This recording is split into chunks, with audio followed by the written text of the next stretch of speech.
विद्येच्या माहेरघरात अर्थात पुण्यामध्ये बोगस मेडिकल कॉलेज सुरू असल्याचा गंभीर प्रकार समोर आलाय। राज्य शासनाच्या आयुष विभागाने आता हे बोगस मेडिकल कॉलेज सील केलंय। संचालकावर हवेली पोलीस स्टेशनमध्ये गुन्हा देखील दाखल करण्यात आलाय। अतिशय धक्कादायक ही बातमी आहे। ओरॅकल इन्स्टिट्यूट असं या बोगस मेडिकल कॉलेजचं नाव आहे। तर नॅचरोपॅथीच्या नावाखाली सुनील चव्हाण नावाच्या व्यक्तीने हे बोगस मेडिकल कॉलेज सुरू केलं होतं। या ठिकाणी संस्था चालकांनी लाखो रुपये फी उकळून विद्यार्थ्यांना कोट्यवधी रुपयांना गंडा घातल्याची बाब समोर आली आहे। यामुळे आता डॉक्टर बनण्याचं स्वप्न बाळगून असलेल्या शेकडो विद्यार्थ्यांचं भवितव्य टांगणीला लागल्याचं पाहायला मिळत आहे। बोगस मेडिकल कॉलेजच्या नावाखाली कशी लूट सुरू होती आपण पाहूया।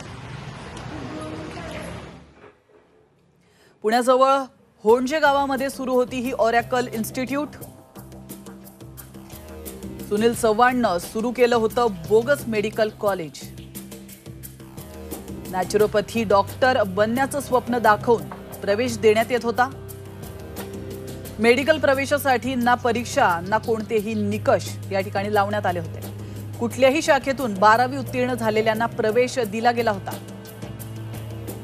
तर विद्यार्थ्यांकडून 5 ते 12 लाख रुपये फीस उकळण्यात आली होती।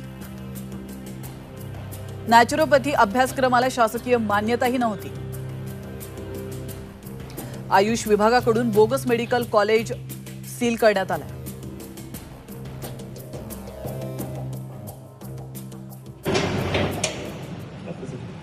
जे सुनील चव्हाण म्हणून आहेत ते डॉक्टर वगैरे म्हणतात।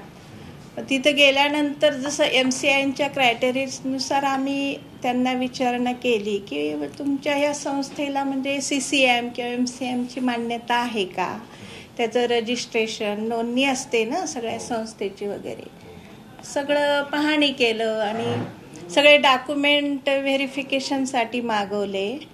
पण आम्हाला जे अपेक्षित होते ते त्यांनी न देता दुसरेच काहीतरी दिले। चौकशी केल्यावर कळलं ते कॉलेजला कशाची मान्यता नाहीये। ही डिग्री आपण घेतोय ती पण फ्रॉड आहे। आमचे गेलेले पैसे झालेले नुकसान याची तर भरपाई मिळावी आम्हाला। त्या संस्थेतनं म्हणजे ओरॅकल नॅचरोपॅथी इन्स्टिट्यूट आणि हिम्स मेडिकल अकॅडमी या संस्थेतनं 2100 मुलांना डिग्री दिली गेली आहे असं त्यांच्या वेबसाईटवरती दाखवलं गेलं आहे। MUHS कडनं आम्ही मागवून घेतलं सगळं माहिती अधिकारामध्ये। तर MUHSने लिहून दिलं की यामध्ये कुठेही म्हणजे हे सर्व इल्लीगल आहे आणि यांना कोणतीही मान्यता महाराष्ट्र आरोग्य विज्ञान विद्यापीठाकडनं दिली गेलेली नाही आहे। तर याविषयी अधिक माहिती घेण्यासाठी थेट जाऊयात पुण्यात। आपले प्रतिनिधी अरुण मेहत्रे आपल्या सोबत थेट जोडले गेलेले आहेत। अरुण, अतिशय धक्कादायक ही बातमी आहे। पुणे हे अभ्यासाचं शिक्षणाचं माहेर घर म्हटलं जातं।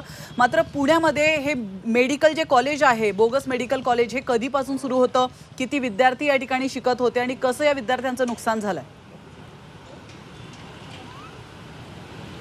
आता जी माहिती मिळाली त्यानुसार जवळजवळ 500 ते 600 विद्यार्थी या ठिकाणी शिकत होते। राज्यभरातले हे सगळे विद्यार्थी होते आणि जसं आपण आता सांगितलं की 5 ते 12 लाखापर्यंत यांची फी होती। आणि एक साधी जाहिरात म्हणजे जर आपण ती जाहिरात बघितली तर डॉक्टर बनायचंय म्हणजे कोणीही डॉक्टर होऊ शकतं कुठलं। म्हणजे आता आपण बघतो की डॉक्टर व्हायचं असेल तर 12वीला उत्तम मार्क मिळवायला लागतात, त्यासाठी सायन्समधून पास व्हायला लागतं।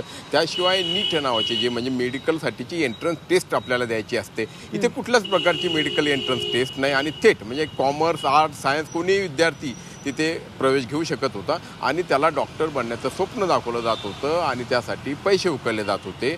मात्र हा प्रकार विद्यार्थ्यांच्याच लक्षात आला आणि त्यांनी ज्यावेळेस या संदर्भातले कागदपत्र या कॉलेजला कुठली मान्यता आहे का याबाबतची माहिती मिळवली त्यावेळी त्यांना या कॉलेजला कुठल्याच प्रकारची मान्यता नसल्याचं निदर्शनास आलं आणि त्यामुळे विद्यार्थ्यांनी थेट पोलिसांकडे धाव घेतली, आयुष विभागाकडे धाव घेतली आणि मग आयुष विभागाने जाऊन तिथे संपूर्ण कॉलेजचा संपूर्ण इन्स्टिट्यूटची झाडाझडती घेतली आणि तिथे जाऊन त्यांनी त्या कॉलेजला अक्षरशः टाळं ठोकलं। आजच्या स्थितीमध्ये ते कॉलेज बंद आहे। त्याचप्रमाणे पोलीस स्टेशनमध्ये देखील गुन्हा दाखल आहे। मात्र हे सगळं घडत असताना विद्यार्थी हवालदिल झालेत कारण ते कुठेतरी डॉक्टर बनण्याचं स्वप्न बघून आले होते। डॉक्टर होणं बाजूला राहू द्यात, मात्र त्यांची डॉक्युमेंट्स आणि पैसे कॉलेजमध्ये अडकलेत। म्हणजे आता सील केलेलं कॉलेज आहे आणि आता विद्यार्थ्यांसमोर प्रश्न आहे की त्यांचे कागदपत्र जेणेकरून त्यांचं वर्ष वाया जाणार नाही, दुसरी कुठेतरी प्रवेश घेतील हा एक भाग। आणि कोणी तर कर्ज काढून तिथे फी भरली होती तर त्यांना त्यांचे पैसे फीस देखील परत मिळणं आवश्यक आहे। त्याच त्याचप्रमाणे संबंधित संचालक जो आहे त्याच्यावरती कारवाई व्हायला पाहिजे.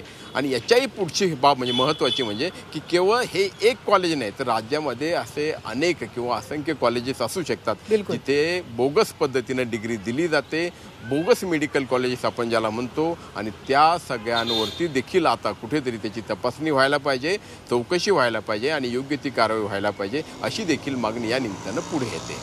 नक्कीच. अरुण, सुनील चव्हाण नावाच्या व्यक्तीने हे बोगस कॉलेज मेडिकल कॉलेज सुरू केलं होतं, त्याविषयी काही अधिक माहिती मिळालेली आहे का? कारण त्याच्यावर गुन्हा तर दाखल झालेला आहे, मात्र त्याला अटक करण्यात आली आहे का?